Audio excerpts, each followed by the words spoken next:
Alright, welcome back. This is hole number 5. With this particular hole is another thing. I was using a navigator with this particular hole and I kept missing. And then I was getting frustrated why I was missing. I was doing everything right and all that. I kept missing. So finally I switched over to a Kingmaker. And then I started to sink them. So again, that's another thing. If something ain't working and you keep doing it over and over again and it's just not working, don't be afraid to switch things up. If it's the ball, if it's a club or whatever. You know, if you find a sniper ain't working, go with a Viper. You don't have to stay with something that, you know, you can't seem to get it to work no matter what you do.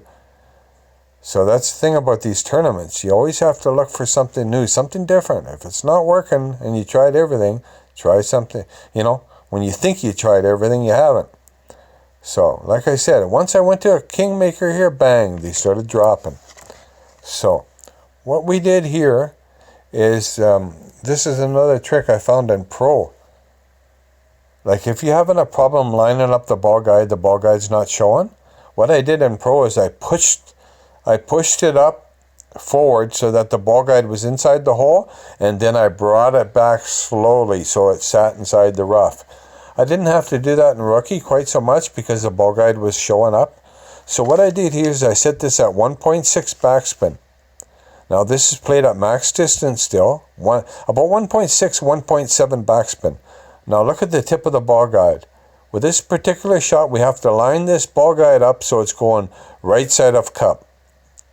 So right edge of cup, and now look at the yellow target. See, there's a little bit of rough still showing above it. Make sure it says +1 yards on it, like you see there, and make sure there's a little bit of rough still showing above that yellow. And make sure you have the tip of the ball guide lined up right edge of cup, and you'll drop this one 9 times out of 10. This is played at +10 elevation.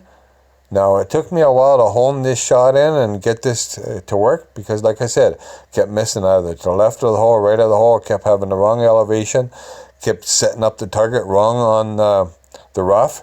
It's really, really touchy, and if you move it too far up with the target or too far back, I wasn't sinking them. So I made sure I had to set it properly all the time, and so I can get a consistent shot, and I was getting a consistent shot with this type of setup after a while. So thanks for watching hole 5. I hope that helps. Once again, 10% max distance.